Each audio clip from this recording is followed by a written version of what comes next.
A principio de 2018, el Instituto Federal de Telecomunicaciones levantó una encuesta cuyos resultados arrojaron que los mexicanos nos sentimos cada vez más seguros al navegar en Internet. Un 37.6% más que en 2017.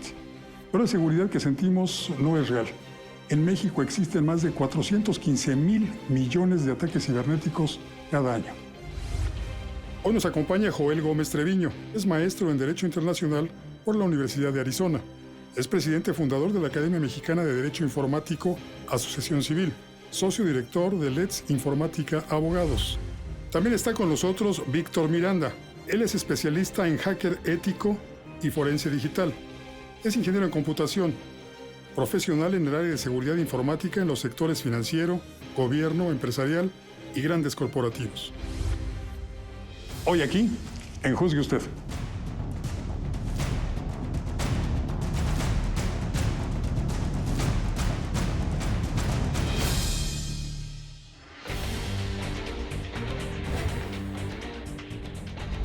¿Cuál sería el nombre que tendríamos que darle a quien delinque en la red social?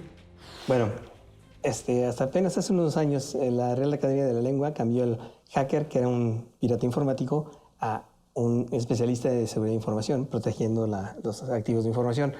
Ahora los malos se deberían de llamar, o lo que es ya parte de lo que es la ciberdelincuente.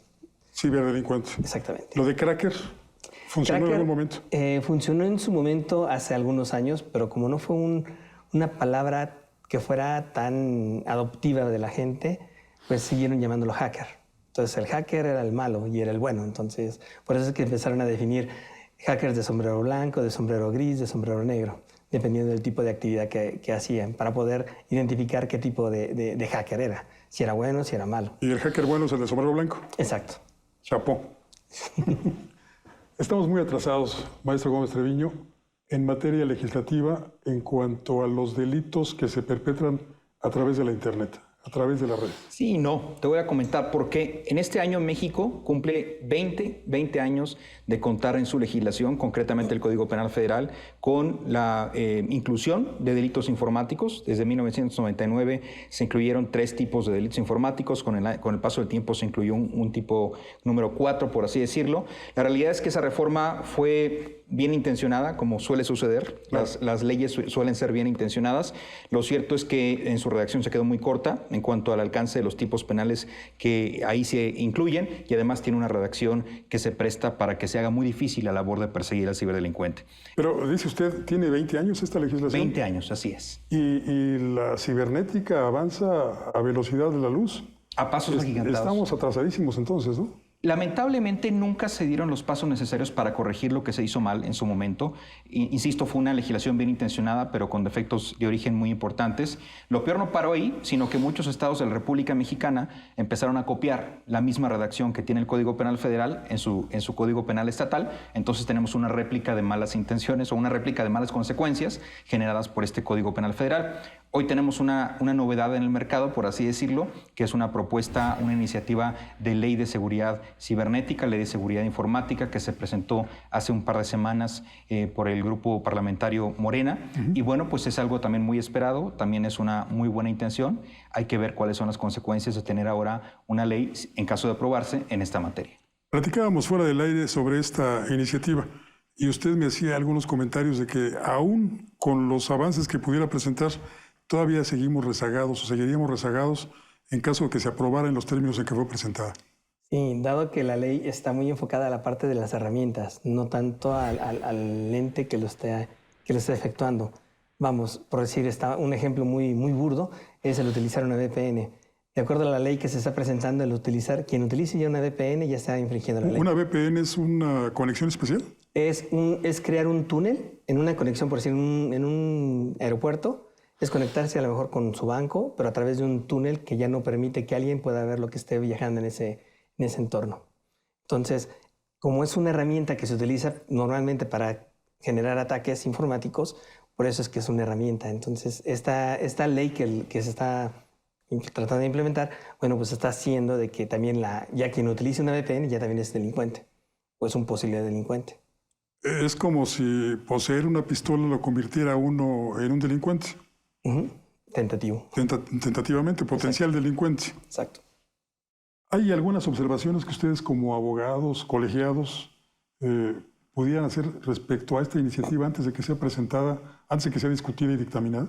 Lo importante es que antes de hacer cualquier discusión que pueda meritar la eventual aprobación de esta propuesta de ley, es indispensable que se incluya a la academia, a los investigadores, a los expertos del lado técnico, a los expertos del lado jurídico y sobre todo también en la industria, porque quien padece de estos temas, principalmente la industria y desde luego los individuos, ¿no? Las personas físicas que son afectadas por hackeos convencionales, luego le entran a sus cuentas bancarias, las vacían y bueno, la pelotita anda bailando entre ellos y los bancos no quieren reconocer, ellos dicen que no fueron los que sustrajeron los fondos y eventualmente esto genera problemas en todas partes. ¿Y esta ley que nos comentaba contempla ese tipo de delitos? Bueno, lo que se contempla es borrarlos del Código Penal Federal, los eliminan por completo, los artículos 211 bis 1 a 211 bis 7, los eliminan y pasan a esta propuesta de ley de seguridad informática, pasan nuevos tipos de delitos informáticos, algunos de ellos muy necesarios, pero siguen quedando fuera algunos muy relevantes. ¿Cuáles serían los actos delincuenciales a través de las computadoras que pudiéramos sufrir los usuarios como personas físicas o como personas morales? El principal es el phishing. Es uno de los más grandes, que va en conjunto con lo que sería el ransomware, los ataques de ransomware, que es raptar esa computadora, cifran la información ya sea de ese individuo o de ese grupo de individuos o de esa empresa, que puede darse, ya sucedió con el WannaCry. Entonces, ¿qué es lo que hacen? Secuestran y a cambio de devolver su información, pues piden un dinero, ¿no? Uh-huh. Esto sucedió no hace mucho, ¿verdad? ¿Fue una actualización de Windows? Fue debido a que varias de las empresas tenemos la mala costumbre de no actualizar nuestros equipos o decir, después lo hago y ese después se sigue alargando y en ese bueno, pues alguien se da cuenta de que es una vulnerabilidad muy, muy, muy explotable que puede afectar millones de equipos como así sucedió y bueno, y su dispersión del ransomware en ese entonces como fue una vulnerabilidad muy práctica en la parte de que compartir archivos entre diferentes redes, pues fue lo que la atacó y fue por eso que se distribuyó de esa manera tan impresionante. Y sí fue muy, muy, muy grave en todo el mundo. Afectó todo el mundo. ¿No sería posible que hubiese leyes más flexibles que se actualizaran prácticamente al mismo tiempo que la tecnología? ¿Qué es lo que están haciendo, por ejemplo, algunas autoridades en otras materias, por ejemplo, en materia de fintech? En materia de fintech se publica la ley y realmente se hace un trabajo de una ley sencilla con parámetros importantes para cubrir este fenómeno, pero se deja a la parte de leyes secundarias o reglamentación secundaria el core o la parte principal de regulación, sí, precisamente para evitar esto que estás comentando. Normalmente los procesos legislativos son complicados, son largos y en muchas ocasiones nuestros legisladores no se ponen de acuerdo. Eso hace que los procesos sean lentos y desde luego no es deseable que así suceda en temas tecnológicos. Por eso la aproximación de la ley FinTech fue muy interesante porque dijeron vamos a hacer una ley marco que cubra los dos principales fenómenos de ley FinTech en su momento y ahora se está regulando todo lo demás a través de regulación secundaria que emiten las propias autoridades encargadas de vigilar estos temas, como la Comisión Nacional Bancaria de Valores, la Secretaría de Hacienda y Crédito Público, el propio Banco de México, y eso hace que se vuelva más ágil. En materia penal no necesariamente es tan sencillo porque estamos hablando ya de delitos, y los delitos sí deben ser regulados específicamente por nuestro Congreso de la Unión, lo cual haría muy complicado que, digamos, en una manera de fast track se pudiera regular por fuera de los cuerpos que comúnmente se conocen como códigos penales y ahora con esta modalidad de ley de seguridad informática que se está proponiendo. Interesante, interesante. Leía también, don Víctor, que son miles de millones los ataques que se dan a nuestras computadoras. Sí, miles de millones, solamente en México. Híjole, desafortunadamente en México se está volviendo un laboratorio de diferentes tipos de ataques. Desde ransomware, spyware, uso de botnets, de redes botnets, crear redes zombies para esas botnets. O sea, realmente nosotros estamos expuestos a miles de ataques. No son nada más de manera interna en Latinoamérica, sino también de otras partes del mundo. Están los chinos, los rusos, los alemanes, británicos, hasta los israelitas están atacando en esta parte del continente, ¿no? Principalmente en México.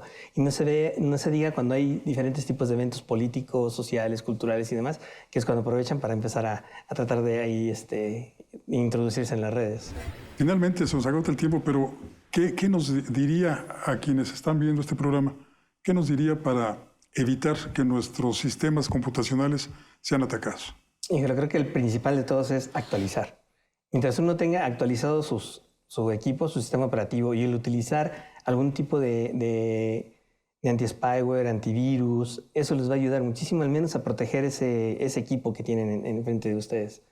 Ahora si ya es una empresa, pues es tratar de invertir un poco más en la parte de infraestructura de seguridad perimetral para que ayude un poco a mitigar cualquier tipo de ataque.